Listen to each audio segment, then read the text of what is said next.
Hello friends, welcome to மாங்கனி சமையல். இன்னைக்கு நம்ம மாங்கனி சமையலில் நம்ம எல்லாருக்கும் ரொம்ப ரொம்ப பிடிச்ச காலிஃப்ளவர் 65 எப்படி பண்ணுறதுன்னு பார்க்கலாம். ஸோ இதை கொஞ்சம் கூட மசாலா பிரிஞ்சு போகாமல் நல்லா மொறு மொறுன்னு கிறிஸ்பியாக வர்றதுக்கு சின்ன சின்ன டிப்ஸ் அண்ட் ட்ரிக்ஸ் எல்லாம் ஃபாலோ பண்ணி செஞ்சோம் அப்படின்னாலே போதும். நம்ம கடையிலையெல்லாம் சாப்பிடக்கூடிய காலிஃப்ளவர் 65 மாதிரியே நல்லா மொறு மொறுவாக கொஞ்சம் கூட மசாலா உதிர்ந்து போகாமல் பர்ஃபெக்டாக வரும். ஸோ வீடியோ படி நீங்கள் அப்படியே ட்ரை பண்ணி பாருங்கள். சரி வாங்க, இப்போ இந்த காலிஃப்ளவர் 65 எப்படி பண்ணுறதுன்னு பார்க்கலாம். இது பண்ணுறதுக்கு ஃபஸ்ட்டு நான் ஒரு மீடியம் சைஸ் காலிஃப்ளவரை இது மாதிரி சின்ன சின்னதாக கட் பண்ணிவிட்டு சுடுதண்ணியில் கொஞ்சமாக உப்பு மஞ்சள் தூளும் போட்டு இதை நல்லா அலசி எடுத்து வச்சுருக்கேன். சுடுதண்ணி விட்டு அலசிக்கோங்க, ஏன்னா காலிஃப்ளவரில் கண்ணுக்கு தெரியாமல் சின்ன சின்ன பூச்சியெல்லாம் இருக்கும். நம்ம சுடுதண்ணி விட்டு அலசும் போது தான் அது எல்லாமே சுத்தமாக க்ளீன் ஆகும். அதே மாதிரி காலிஃப்ளவரை ரொம்பவே பெருசாக கட் பண்ணாதீங்க. இந்தளவுக்கு கொஞ்சம் மீடியம் சைஸாக கட் பண்ணிட்டீங்கன்னா இதில் மசாலா, உப்பு, காரம் இது எல்லாமே நல்லா இறங்கியிருக்கும். இப்போ இதில் ஓரமாக இருக்கட்டும். அடுத்தது இதை கோட் பண்ணுறதுக்கு மசாலா ரெடி பண்ணிடலாம். அதுக்கு ஒரு மிக்சிங் பவுலில் 2 டேபிள் ஸ்பூன் கார்ன்ஃப்ளவர் சேர்த்துக்கோங்க. கூடவே 2 டேபிள் ஸ்பூன் மைதா மாவை நீங்கள் விருப்பப்பட்டால் சேர்த்துக்கோங்க. இல்லைன்னா அதுக்கு பதில் 2 டேபிள் ஸ்பூன் கடலை மாவு கூட சேர்த்து செய்யலாம். இதுலேயுமே காலிஃப்ளவர் 65 ரொம்பவே நல்லா வரும். இப்போ இது கூடவே 1 டேபிள் ஸ்பூன் இஞ்சி பூண்டு விழுது சேர்த்துடுங்க. கூடவே 1/4 டீஸ்பூன் மஞ்சள் தூள். காரத்துக்கு 2 teaspoon Kashmiri red chilli powder. இது காரம் குறைவாக இருக்கும், நல்ல ஒரு கலர் கொடுக்கும், அதுக்காக தான் சேர்க்குறேன். நீங்கள் விருப்பப்பட்டால் சேர்த்துக்கோங்க. இல்லைன்னா தனி மிளகாய் தூள் 1/2 டீஸ்பூன் அளவுக்கு சேர்த்துக்கோங்க. இப்போ இதில் 1 டீஸ்பூன் மல்லித்தூளும் சேர்த்துக்கோங்க. அப்புறம் 1 டீஸ்பூன் கரம் மசாலா, 1/2 டீஸ்பூன் மிளகுத்தூள். இந்த மசாலாவுக்கு தேவையான அளவு உப்பும் சேர்த்துடுங்க. சேர்த்துட்டு இப்போ இதில் மீடியம் சைஸில் பாதி எலுமிச்சம்பழத்தோடைய ஜூஸ் எடுத்துடலாம். ஸோ நான் மீடியம் சைஸில் பாதி லெமன் ஜூஸ் சேர்க்குறேன். இதுவே சின்னதாக இருந்துச்சு அப்படின்னா நீங்கள் 1 எலுமிச்சம்பழத்தோடைய ஜூஸ் சேர்த்துக்கோங்க. அப்போ தான் டேஸ்ட்டு நல்லா எடுத்து கொடுக்கும். அப்புறம் ஒரு 2 டீஸ்பூன் அளவுக்கு எண்ணெயும் சேர்த்துடுங்க. நம்ம ரெகுலராக சமையலுக்கெல்லாம் பயன்படுத்துகிற எண்ணெய் 2 டீஸ்பூன் சேர்த்துக்கோங்க.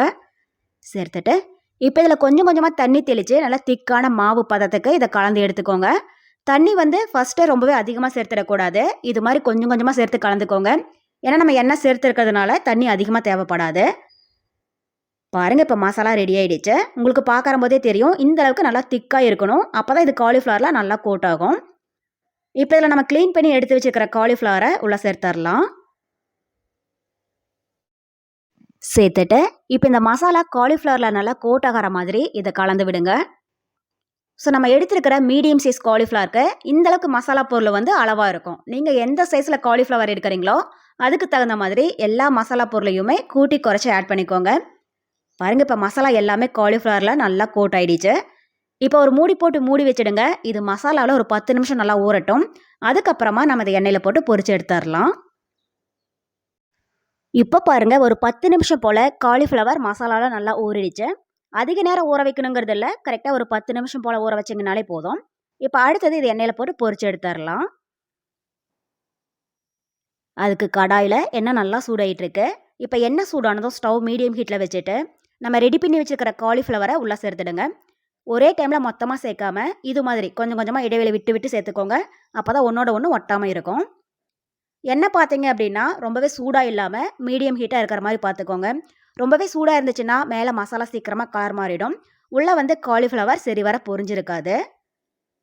இப்போ எண்ணெயில் போட்டால் தான் இதை உடனே திருப்பி போட்டுறாதீங்க. இது மாதிரி ஒரு சைடு நல்லா பொரிஞ்சு சலசலப்பெல்லாம் ஓரளவுக்கு அடங்கினதுக்கப்புறமா இதை அடுத்த சைடு திருப்பி விட்டுறலாம். 2 சைடும் நல்லா பொரிஞ்சு பபிள்ஸ் எல்லாம் ஒரு 90% அடங்கினதுக்கப்புறமா வெளியில் எடுத்துடலாம். அப்பப்போ இது மாதிரி லைட்டாக கலந்து விட்டுட்டே இருங்க. அப்போ தான் சுற்றியுமே நல்லா கிறிஸ்பியாக பொரிஞ்சு வரும்.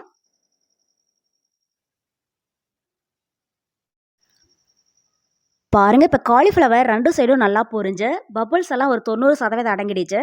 உங்களுக்கு பார்க்குற போதே தெரியும், மசாலா காலிஃப்ளவர்லேருந்து கொஞ்சம் கூட பிரியவே இல்லை. எண்ணெயும் நல்லா கிளியராக இருக்குது.